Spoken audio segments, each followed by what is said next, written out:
Can I begin by acknowledging the traditional owners? Firstly, in the spirit of reconciliation, I'd like to acknowledge the leading on the country, for which the Muwinina people have been custodians for many centuries, and on which the Tasmanian Aboriginal people and their forebears have performed age-old ceremonies, and who have a continuing association with it. Can I also acknowledge the Lord Mayor, Rob Valentine, and the Deputy Lord Mayor, Alan Burnett. No other Alderman here tonight?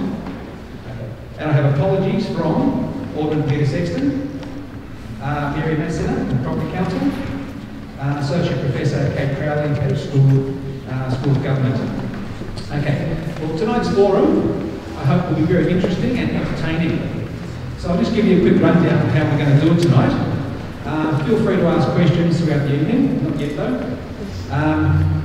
When you ask a question, you can stand up, state your name, organisation if you're representing one.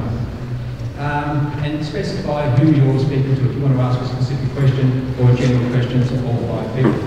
Now also, I don't expect you all to sit there quietly, just listening. So I do encourage a little bit of heckling.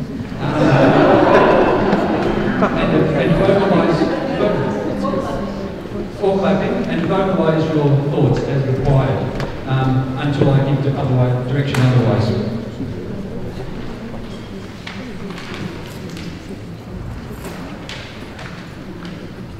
Okay, candidates, you're also encouraged to have a little bit of repartee between you all. So if you do want to respond to each other, feel free to do so in some semblance of order here. I'll try and keep some sort of control over you. But if you feel like you need to respond to each other, you're able to do that, and I won't be holding you to account. Okay. No, no questions yet. Unless it's burning. Yes. Go on.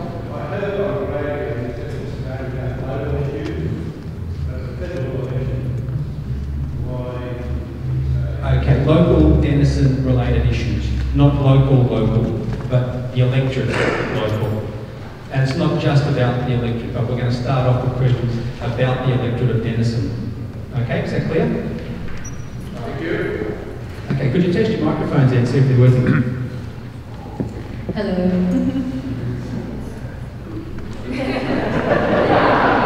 We need to turn that one up. So we need to slide those along. Okay. All right. Now, we'll begin with a 3-minute opening speech from each of the candidates, and to choose the first candidate, we'll be drawing straws.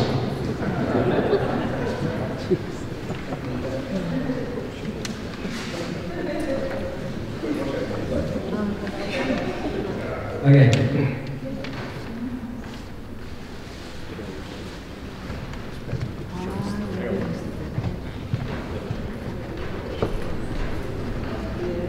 Okay, could you all compare your straws?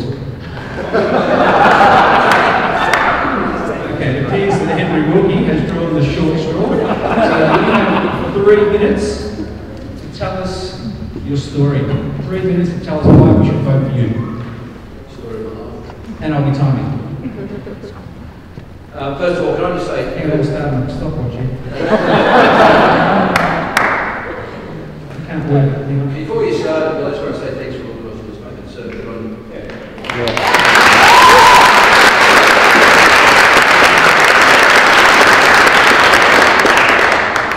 Okay, go. Well, that wraps me up. No, very, very briefly. Many of you know me already. I'm a former Army Lieutenant Colonel. I'm now a small business owner in Hobart. I'm married to Kate. I have a 3.5-year-old daughter, Olive, and a 2-year-old daughter, Rose. Somewhat unexpectedly, I'm running in this election. As you know, I missed out by 315 votes in the state election. I'm running again so soon because of all the things I learned and all the people I've met and all the problems I encountered, and the many people that aren't just falling through the cracks, but the many people that are being shoved through the cracks. People on age pensions, disability pensions, they can't live on them because they're not enough, they're not indexed enough. The people who go to underfunded public schools, you know, our public schools have 2/3 of the students and 1/3 of the government funding. The people with crook teeth because dental care isn't part of Medicare. The people with serious mental illness, you know, 20% of Australians will have mental illness in any 1 year, but yet we accord mental health care second should be given as much funding as GP services and hospital services. I'm still going to the poker machine. You know that the flagship issue of the state election is still a big issue for me. It's very important that the next federal government implements all of the recommendations of the Productivity Commission report, including the one on veterans on poker machines and other safeguards. What can I do as independent? I can do a lot. I'll work with whoever wins the next election, whichever party, to provide some real incomes for Denison. Those of you who heard Bob Catter on the ABC last week would have heard his experience, an independent in Queensland. He has been independent with Liberal governments, coalition governments and with Labor governments, and his experience is that his electorate has never wanted for anything, because every government knows they never know when they need the support of the independent. We need to break the Labor Party stranglehold in this electorate, because for too long, for 23 years, Denison has been taken for granted and it's not good enough.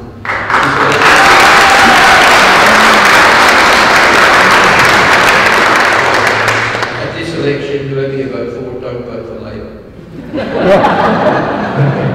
Thank you, Andrew. That was 2 minutes and 16 seconds.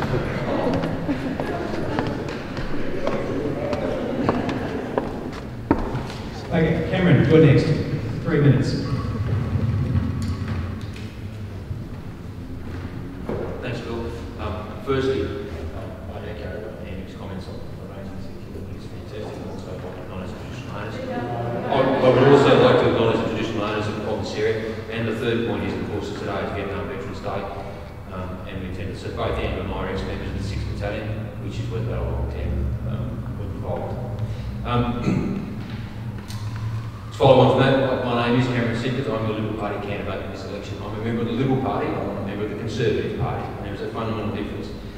I think that I am running because fundamentally I am sick and tired of Hobart being treated as a second-class backwater tenant and being neglected. I understand loyalty. People have voted Labor loyally for 23 years, and after 23 years, my understanding of loyalty is you give loyalty and you get something back. And my understanding of loyalty is that after 23 years, if you think our Brooker Highway, which is Highway 1, our hospital, when Kevin Rudd came down to that last state election, and he stood up there and he said $565 million for the redevelopment of this hospital, he said the federal government, federal Labor will fund 60% of that hospital, $390 million. Where's the money? Where's the money?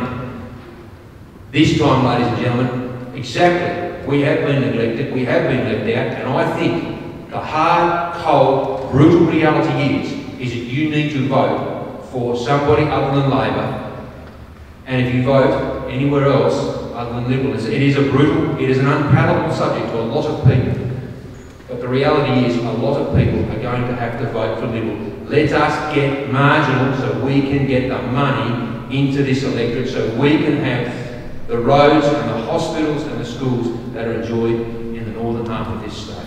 Bring on the pork! And, you know, it is a cynical statement. It is a cynical statement, but unfortunately, that is the brutal reality of Australian federal politics. You are exactly right, and if you want it, the reality is, and it is an unpalatable subject to a lot of people in this room and a lot of people in this electorate, but the truth is, a lot of people are going to have to vote Liberal if you want that pork. Thank you very much.